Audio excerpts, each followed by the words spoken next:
Welcome back. Do remember, all our top stories can be found on our website. That's channelstv.com and on youtube.com/channelsweb. Log on to m.channelstv.com to see us live on your mobile device. You can also download the Channels TV app for Android, iOS, and Windows phones from their respective stores. Besides the news and updates, the Channels TV app has an eyewitness feature. We encourage you to use it to share those pictures, videos, or news of happenings around you. Just install the app, then tap and swipe to reveal the eyewitness menu and follow the instructions. The Benue State Governor, Mr. Samuel Otom, has attributed the arrest of a former permanent secretary by the police for embezzling millions of pension funds as an act of God. Mr. Otom disclosed this in Makurdi while speaking on his anti-corruption war and the maintenance of internal security following escalating violence across the state just a few months back. The governor also thanked the people of Benue State for accepting the call for people to return to the farm, which he describes as rewarding as God continues to bless the state with bountiful harvest of farm produce. The rate of kidnappings, armed robbery, killings, assassination, and various criminal activities, courtesan that was the rule of the day in Benue State, has been reduced to its barest minimum. This is also appreciated, and the plans to add value and develop the state economically is deeply appreciated. And I believe that at the end of the former permanent secretary during the last administration, who was arrested by the police and taken to Abuja, is under investigation. I will believe that at the end we'll know how much exactly he stole from the treasury. But one thing he did as a permanent secretary, he operated an account which was the sole signatory and was diverting funds meant for pensioners to that account and withdrawing it at his will. And it's going to be taken. And several things that were wrong. Mr. Samuel Otom, Governor, Benue State. The move by the Senate to amend the Joint Admissions and Matriculation Board JAMB Act appears not to be going down well with the examination body, as its registrar has called on the lawmakers to suspend the plan. Professor Ishaq Oloyede made this known in Abuja during a meeting of the Association of Vice Chancellors of Nigerian Universities. The Nigerian Senate had on October the 13th recommended the extension of the validity of JAMB examination results for 3 years from the date of the examination. Meanwhile, the JAMB registrar has also announced the scrapping of the use of scratch cards for any transactions and services of the examination body. Describing the practice as archaic, JAMB says it will now deploy the PIN vending platform to check all forms of fraudulent practices which was prevalent with the use of scratch cards. If the diversification policy of Nigeria must work, the federal government will have to increase its budgetary allocation for agriculture from the current percentage of 1.2% to at least 10%. And this is the view of some women involved in rural agriculture who, during a campaign to the streets of Makurdi, the Benue State capital, expressed this view.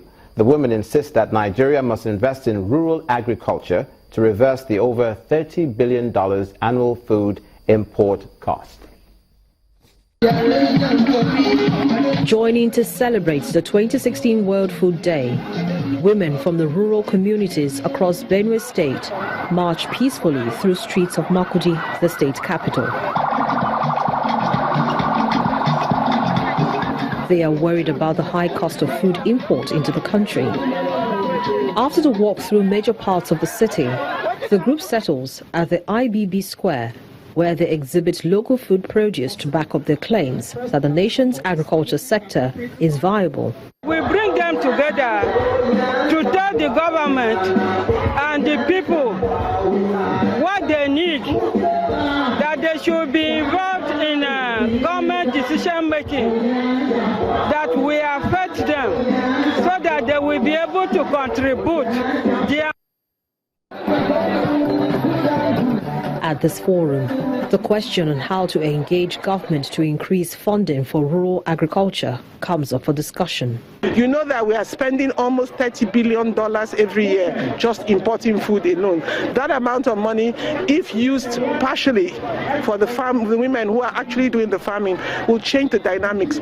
We will bring down, it has a chance of bringing down poverty by 11 times. The investment in agriculture, the budget allocations that is there, still remains at 1.2%. We know that Nigeria signed up to the Comprehensive African Agriculture Development Program framework, which recommends to all the African governments to bring up the investment in agriculture to about 10% of the national budget, but Nigeria is still lagging at 1.2%. These women also agree that something needs to be done urgently to reduce the over $30 billion spent annually on food importation and prove to the world that the much talked about federal government agricultural revolution and diversification policies are not mere lip service. And in Benue State again, 17 of the 23 communities in Obi Local Council are crying out to the state government to help complete the 97 million naira rural electrification project. Now, the ward head of Oguri and community leader, Mr. Ode Obaji, says that prior to the project, majority of the villagers don't even know what it means to have electricity, as they are totally rely on local lanterns for visibility at night.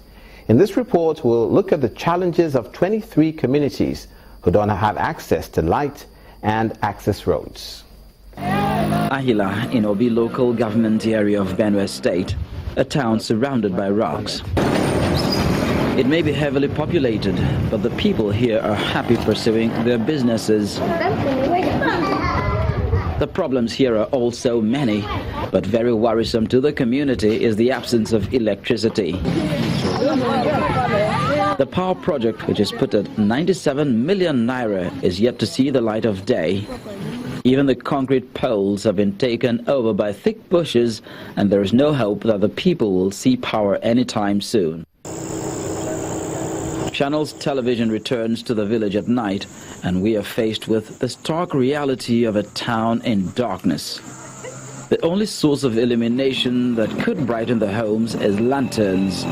The community leader believes that government is capable of solving their problems. If the project is brought into completion, we are going to be very, very happy, and it's going to help us. The community will be developed, and the rural-urban migration, the drift from the rural villages to urban cities will be reduced. It's been 30 years of darkness with no access to potable water and roads. And the traditional ruler of Igede Kingdom warns that his people cannot continue like this. We are pleading that the government should intervene to ensure that the road is rehabilitated. It's no more construction, it's rehabilitation. So that let the road be in a good shape for human activities. Mere looking, at times all the economic goods that are moving from thief here or from here there, there is no way again because of the badness of the road.